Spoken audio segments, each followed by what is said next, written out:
Hi friends, welcome to Mumtaz kitchen. आज मैं एक ऐसी डिश की रेसिपी आप लोगों के लिए लेकर आई हूँ जो भारत के कई प्रदेशों में बनती है।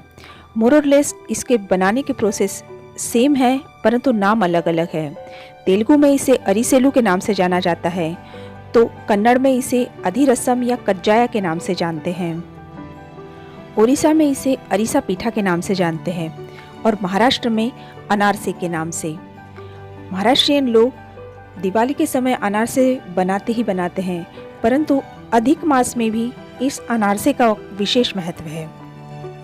चूँकि अभी अधिक मास चालू है, इसलिए दिवाली से पहले ही मैं इस विधि को आपके साथ शेयर कर रही हूँ। आप देख सकते हैं कितने खस्ता अनारसे बने हैं। तो चलिए देखते हैं इसकी रेसिपी। इसके लिए 1 कटोरी चावल को अच्छी तरह से धोकर हमें भिगो कर रखना है। हमें इसे 3 दिन तक भिगो कर रखना है, परंतु उसका पानी रोज़ बदलते रहना है। 3 दिन के पश्चात उस चावल को अच्छी तरह से धोकर फिर करीबन 2 घंटे के लिए सूती कपड़े पर फैलाकर सुखाइए। इन चावलों को एकदम बारीक पीसकर छन्नी से छान लें।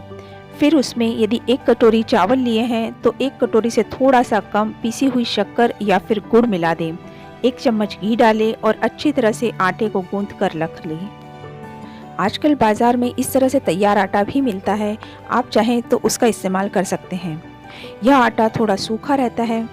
अब हमें इसमें 1 चम्मच दूध डालना है। दूध की मात्रा धीरे धीरे करते हुए डालें, अन्यथा यह आटा ढीला हो जाएगा।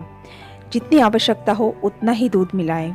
यहाँ मैंने 1 चम्मच दूध मिलाया है और इसे पुनः अच्छी तरह से गूंथ लिया है, परंतु अभी भी यह मुझे सख्त लग रहा है, इसलिए 2-3 बूंदें दूध की और डालूंगी। परंतु इस बात का भी ध्यान रखें कि हमें आटा ढीला नहीं करना है। यदि आटा ढीला हो गया तो यह अनारसे तेल में बिखरने लगेंगे, इसलिए दिखाए अनुसार इतना सख्त या इतना नरम आटा ही ज़रूरी है। उसके इस तरह से गोले बनाकर रख लीजिए।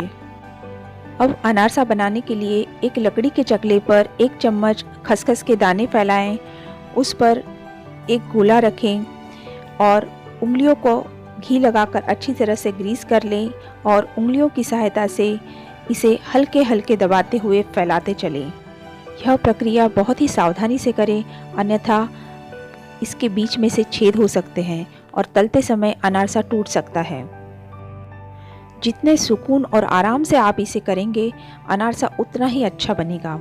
सब तरफ से अच्छी तरह से फैलाने के बाद यह अनारसा तलने के लिए तैयार है।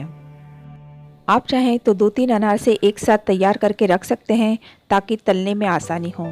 यदि आपके पास लकड़ी का चकला ना हो तो आप प्लास्टिक की शीट पर भी इसे फैला सकते हैं। उसके लिए 1-2 बूंद घी की इस पर स्प्रेड कीजिए और सेम प्रोसेस खसखस डालकर उसके ऊपर एक गोली रखकर इस तरह से धीरे धीरे हाथों से फैलाते जाइए। अनारसा बन जाएगा। जब इस तरह से अनारसे तैयार हो जाए तो बारी आती है तलने की। उसके लिए हमें बहुत ही थोड़ी मात्रा में घी गर्म करने के लिए रखना है। घी भी बहुत ज़्यादा गर्म ना हो, इस बात का ध्यान रखें। अब इसमें जिस तरफ हमने खसखस लगाई थी वह भाग ऊपर रखते हुए इस अनारसे को घी में डालिए। गैस की आंच एकदम धीमी रखें। तुरंत बाद ही इस अनारसे को हमें छेद वाले चम्मच यानी झारे पर ले लेना है और दूसरे चम्मच की सहायता से हल्का हल्का करते हुए चारों तरफ से उस पर घी डालते जाना है और इसे तल लेना है। यह अनारसा पूरी तरह से घी में रखकर नहीं तलते हैं, अन्यथा बहुत जल्दी जलने लगता है। और दूसरी बात, इसे पलटते भी नहीं है, इस बात का भी ध्यान रखें, अन्यथा खसखस जलने लगेगी।